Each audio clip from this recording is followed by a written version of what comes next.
Hello, and welcome to the video for playing your ninth piece. I'm going to do something quite interesting now, which is introduce you to a blues style. I'm sure you've heard of blues music. Blues is a really popular style of music, and in fact, to study blues music, you could take your entire lifetime. But obviously, very often people are interested in this style of music, and as a teacher, I often get people asking, can I play the blues? Can you teach me some blues styles? So, without going into lots of blues scales and lots of complexities, I'm just going to show you this simple 12-bar blues pattern just to give you a taste of the kind of interesting sounds that we can make with blues music. So if you follow my fingers now, we'll get straight into it. This 12-bar blues pattern is based around a simple harmonic progression, so a progression of chords basically, and the right hand is going to play the C chord, C, E, G, if you remember that one, and it's a simple off-on pattern, so off, on, off, on, off, on. Okay, then it'll change to an F chord in this position, C, F, A, so 1, 3 and 5, C, F, A, so off, on, off, on, off, on, off, on, and then back to the C chord, C, E, G, off, on, off, on, off, on, off, on. Then it will change to the G7th chord, so B, F, G. Okay, just trying to show you that clearly. B, F, and G there, and it's off, on, off, on, off, on, off, on. And then back to the C, sorry, back to the F chord, C, F, A, off, on, off, on, off, on, off, on, and back to C chord.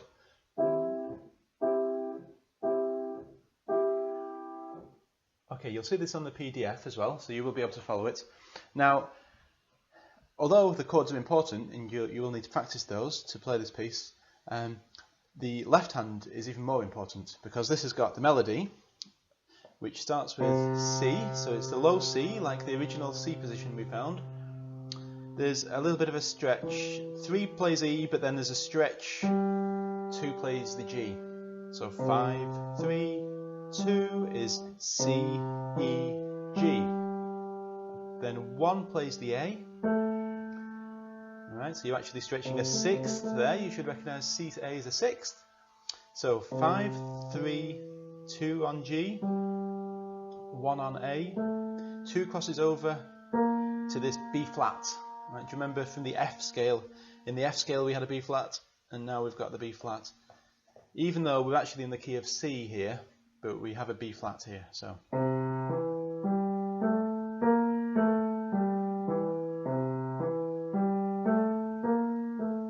You try that.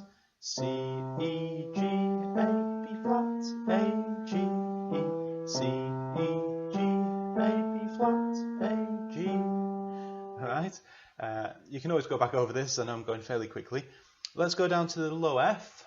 So from the C, we'll step down B, A, G, F. Alright, so when the right hand plays the F chord, off, on, off, on, C, F, A, like that, the left hand's going to play this pattern. 5 on the F, 3 on A, 2 on C. These are the notes of the F chord, F, A, C. That's 5, 3, 2, go. Yeah, so again there's this stretch here.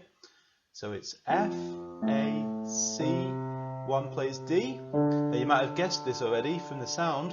2 crosses over and plays the E flat this time. Okay, hopefully you've worked out where E flat is, because that's E and that's E flat. So we're going from D to E flat, and then it walks back down. Okay, so it's this walking bass. It's called a walking bass pattern.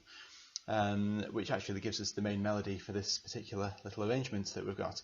So F, A, 2 on C, 1 on D, 2 crosses over to E flat, 1 on D, 2 on C, 3 on A. Okay, and then we'll move back to C. So 5 on C, 3 on E, 2 on G, the same pattern, 1 on A, 2 crosses over to B flat, 1 on A, 2 on G, 3 on E. Now the left hand goes down to G, 3 on B again, and there's a stretch, 2 plays D, 1 on E. Okay, there's no crossing this time, it's just a simple 5, 3, 2, 1, then 5 down to F, 3 on A, 2 on C, there's that stretch, and 1 on D, again no crossing. Okay, let's just do those two again. So G, 3, stretch, 2, 1, 5 down to F, 3, stretch, 2, 1, and then back to C. There's more of a stretch on this one because 5 plays C, 4 on E, 3 on G, 2 on A, and then 1 on middle C.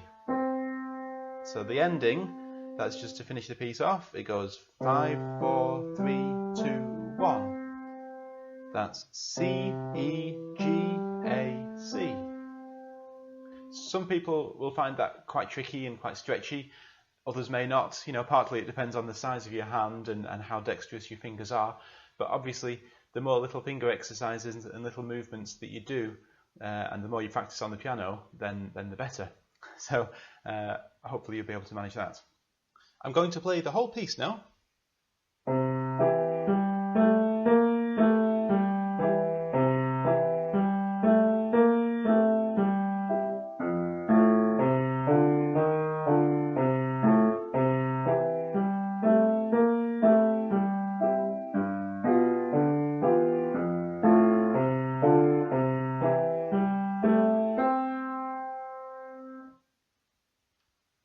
I hope you enjoyed that, and that with practice you'll soon master that 12-bar blues pattern.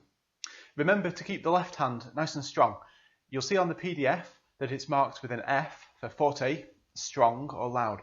So the left hand melody does need to come through, whereas the right hand chords should be nice and gentle. That's why they're marked with a P for piano or softly. Enjoy, and I'll see you in the next video.